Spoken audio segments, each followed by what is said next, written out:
네, 오늘 예언자 용기라고 하는 말씀 제목으로 함께 이야기 나눠보고자 하는데, 말씀 제목을 정하고 주보를 위해서 오늘 이번 주 말씀은 예언자 용기입니다 딱 얘기했더니 우리 권민선 전도사님이 그 게임의 어떤 스킬 이름 같다고, 예언자 용기 뭐 약간 이런 느낌 같다고 그러더라고. 네, 오늘 여러분들에게 예언자 용기라는 말씀 제목 가지고 함께 말씀 나누고자 하는데요. 얼마 전에 굉장히 가슴 아픈 일이 있었어요. 여러분들 아시겠지만 지난 6일에, 이번 달이죠, 전남 여수의 한 요트 선착장에서 현장 실습을 하던 고교생이 잠수 작업을 하던 도중에 사망한 사건 사고가 있었습니다. 여수의 한 특성화고에 다니던 이 고3 학생인 홍정훈 학생은 현장 실습장인 여수 웅천 친수공원 요트 선착장에서 요트 바닥에 붙은 따개비를 제거하는 잠수 작업을 하다가 목숨을 잃었습니다. 본래 이 현장 실습 협약서에는 주로 선상에서 항해를 보조하거나 손님들에게 서비스를 제공하는 것이 주된 일이었는데, 하지만 현장 실습장의 책임자는 배 밑에 있는 따개비 작업이 크게 어렵지 않다고 생각했나 봐요. 잠수 자격도 없었고 수영도 익숙치 않은 이 학생한테 잠수 작업을 요구했고, 어린 19살은 시키는 대로 한 결과 목숨을 잃었습니다. 너무 안타깝고 화가 나더라고요. 죽지 않아야 할 생명이 죽었어요. 열정적으로 피어오르기를 간구하던 한 청소년이 어른들의 자기 편의에 의해서 거품처럼 사라졌습니다. 분노하지 않을 수 없죠. 이거를 그저 한 사람의 불운 또는 그냥 한 어른의 잘못으로 치부할 수는 없습니다. 그렇게 그냥 개인의 문제로만 국한한다면 이런 안타까운 사고는 계속해서 일어날 것입니다. 근본적인 문제가 해결되지 않는다면 사망과 같은 최악의 사고는 아니더라도 사회적으로 미숙하고 약자일 수밖에 없는 여러분들, 다음 세대와 청년들이 겪게 되는 부당함은 계속될 것입니다. 사회가 변하지 않는다면 이러한 문제는 우리 모두가, 특히 여러분들이 겪게 될 일이겠죠.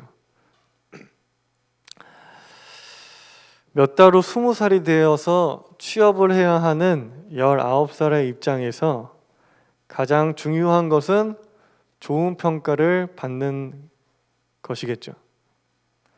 여러분 중에도 경험해 본 분 있겠지만 많은 실습생들이 실습했던 곳에서 취직되기를 소망하죠.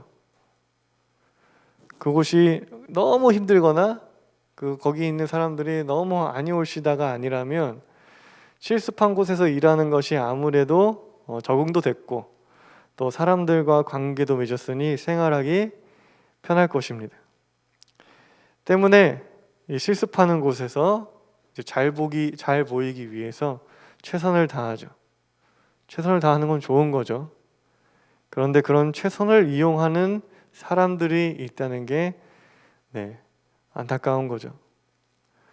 물론 모두가 그런 것은 아니겠지만 간혹 그들의 열심을 이용해서 하지 않아도 되는 일을 시키거나 자신들이 하기 싫은 일을 시킴으로 자신의 수고를 덜려고 하는 경우가 있습니다. 하지만 사회 경험이 없는 사회 초년생들은 자신을 그렇게 대하는 상황에 있어서 어떻게 대응해야 하는지 배운 적도 없고 준비도 되어 있지 않습니다. 그냥 잘 보여야 한다, 열심히 해야 한다는 생각뿐이죠. 저도 그랬어요.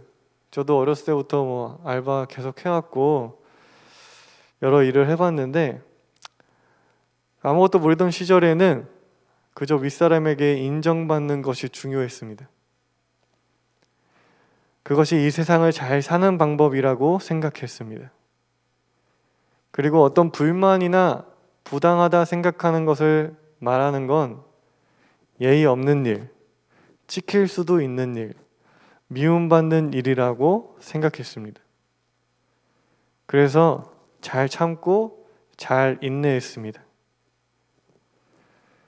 하지만 나이가 조금씩 들면서 많은 경험을 하다 보니까 그것이 지혜로운 방법은 아니라는 것을 깨달았습니다. 특히 저는 이제 어린 시절부터 신앙생활을 해왔고 또 20살 때부터 신학생이라고 하는 이제 꼬리표가 붙어 있었잖아요. 그러니까 어디를 가서 일을 하든 좀 신학생답게 예수님 믿는 사람으로서 인정받고 칭찬받아야 한다는 강박이 있었습니다. 하지만 그렇게 부당한 것을 참고 인내함으로 받게 되는 칭찬과 인정은 하나님께서도 원하지 않는다는 것을 알게 되었습니다. 예수님을 믿는 사람은 때론 미움받을 용기도 필요하다는 것을 알게 되었습니다. 디모데전서 4장 12절을 보면 바울은 이렇게 이야기하고 있습니다. 젊은 목회자인 디모데에게 얘기하는데, 아무도 그대가 젊다고 해서 그대를 업신여기지 못하게 하십시오. 도리어 그대는 말과 행실과 사랑과 믿음과 순결에 있어서 믿는 이들의 본이 되십시오. 라고 말합니다. 그리스도인들은 사람들에게 본이 되어야 하죠. 칭찬받고 인정받고, 그래서 예수님의 향기를 전해야 합니다. 하지만 그렇다고 해서 사람들이 여러분들을 업신여기게 두어서는 안 됩니다. 열심히 한다고, 여러분들이 최선을 다한다고, 예의가 바르다고 그것이 여러분을 업신여길 이유가 되지는 않습니다. 나는 하나님의 자녀로서 나에게 맡겨진 일을 책임감 있게 열심히 할 뿐입니다. 아무도 나를, 우리를, 여러분을 함부로 대할 수 없습니다. 여러분은 여러분의 가족에게 가장 세상 중요한 존재이죠. 또 누군가에게는 가장 친한 친구입니다. 그리고 우리 교회 공동체에는 우리 공동체의 자랑스러운 청년이자 아들, 딸들이죠.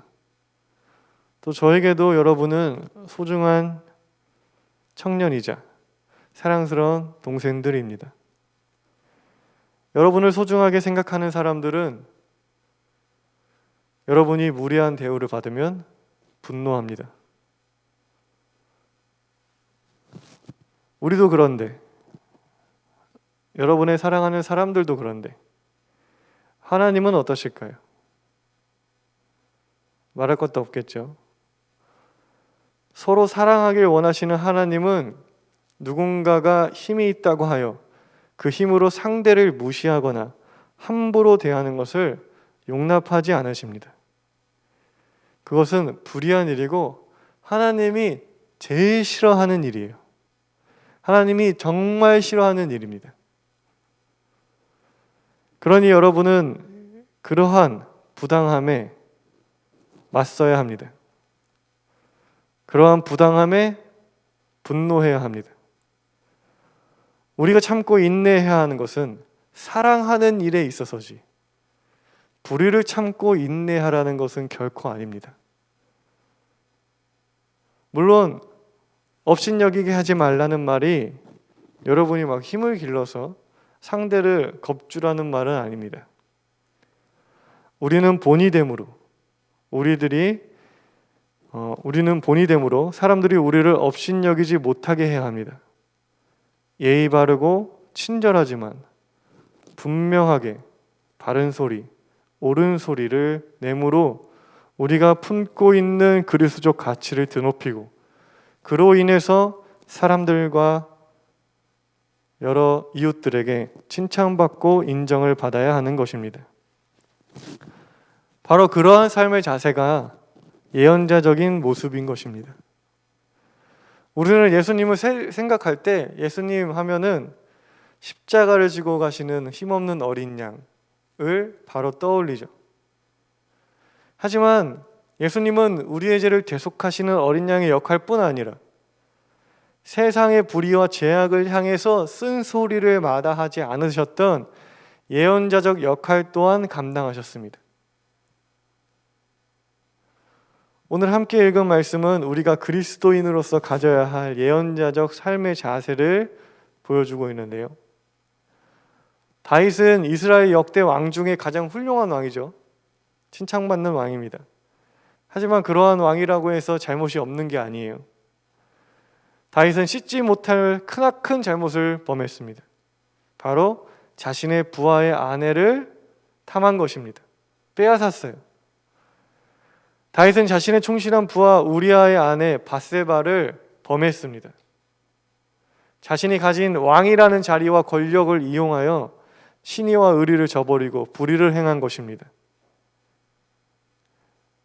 상대를 자신의 쾌락의 도구로 전락시킨 것이죠.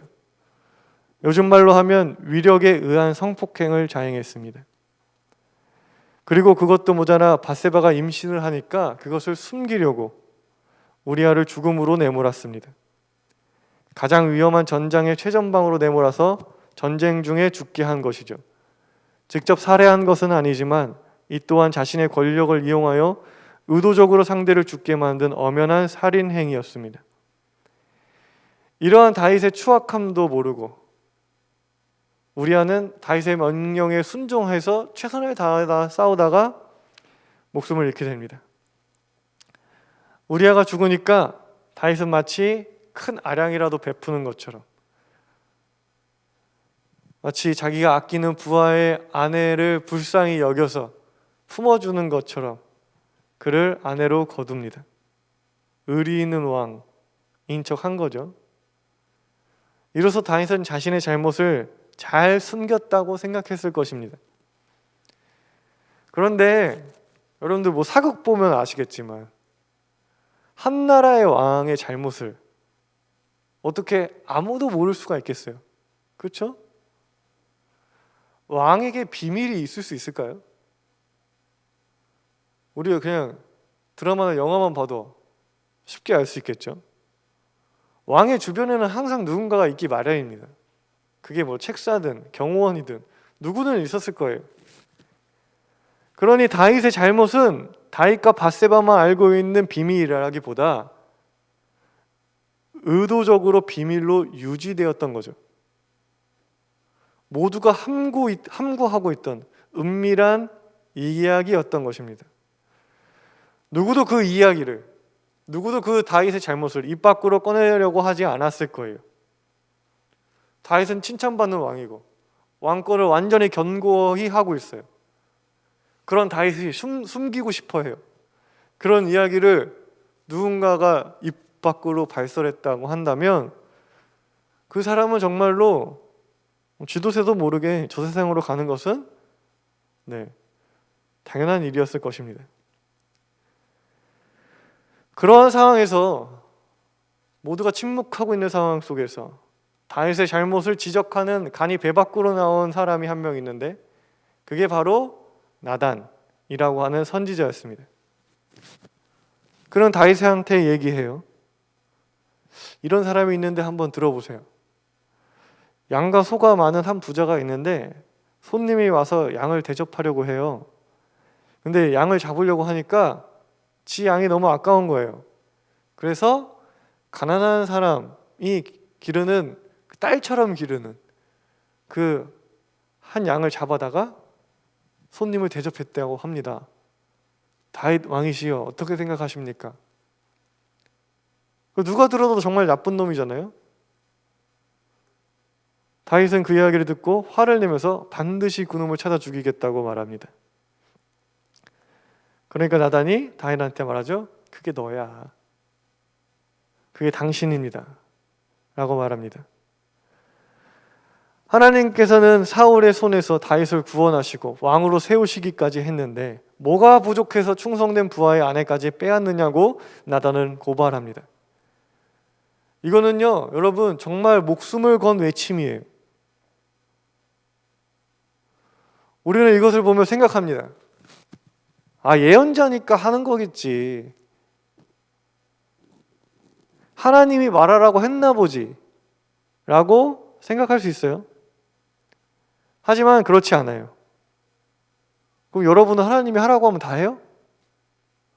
여러분들이 말씀대로 살지 않은 이유가 하나님의 명령을 하지 않아서인가요? 그렇지 않죠? 또 예언자라고 다 하는 거라고요? 아니에요. 예언자라서 말할 용기가 있는 게 아니라 용기를 가지고 말을 하니까 예언자가 되는 겁니다. 용기를 가지고 말을 하니까 역사의 예언자로 남게 되는 것입니다.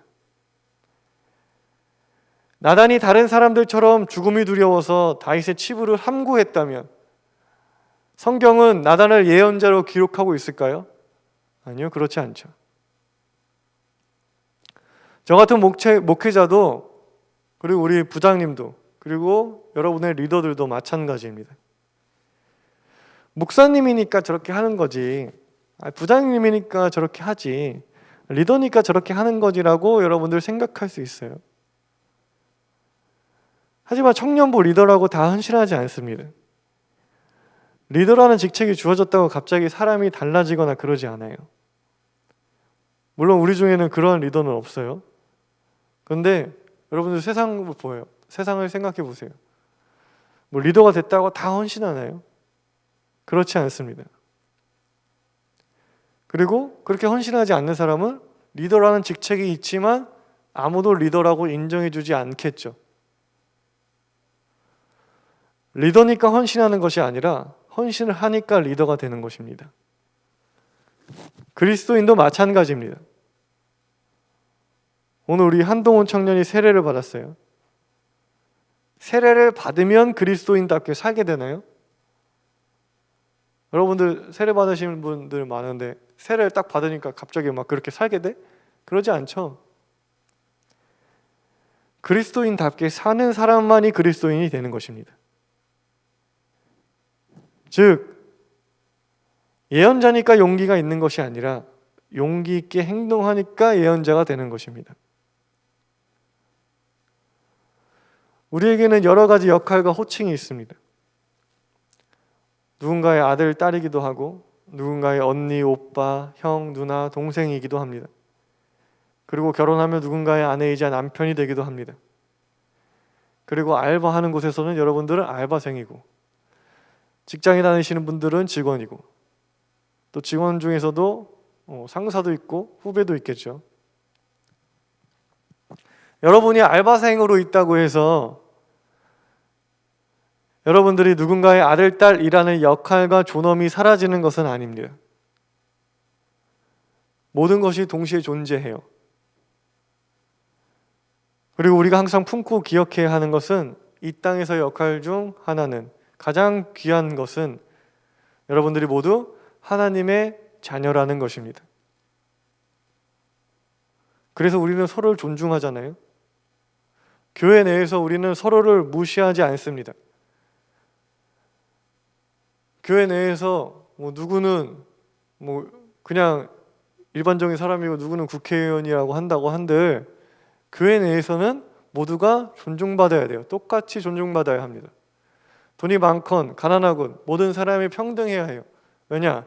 우리는 모두가 하나님의 자녀니까요. 제가 목사라고 제가 나이가 많다고 여러분을 함부로 대할 수 없습니다. 왜냐? 여러분은 하나님의 자녀이기 때문이에요. 헌데 세상을 살다 보면 우리가 가진 존귀한 위치와 역할을 무시하는 사람들이 있습니다. 내가 알바를 하고 있다고 나를 알바생으로만 대하는 사람들이 있습니다. 내가 누군가의 자녀이고 누군가의 소중한 친구인지 생각하지 않는 사람들이 있습니다. 더욱 슬프고 화가 나는 것은 그런 대우 때문에 여러분들 스스로도 그렇게 생각하는 것입니다. 알바를 하고 있는 동안 그냥 자기가 알바생 그 이상도 이하도 아닌 것으로 자기 자신을 이해하는 거예요.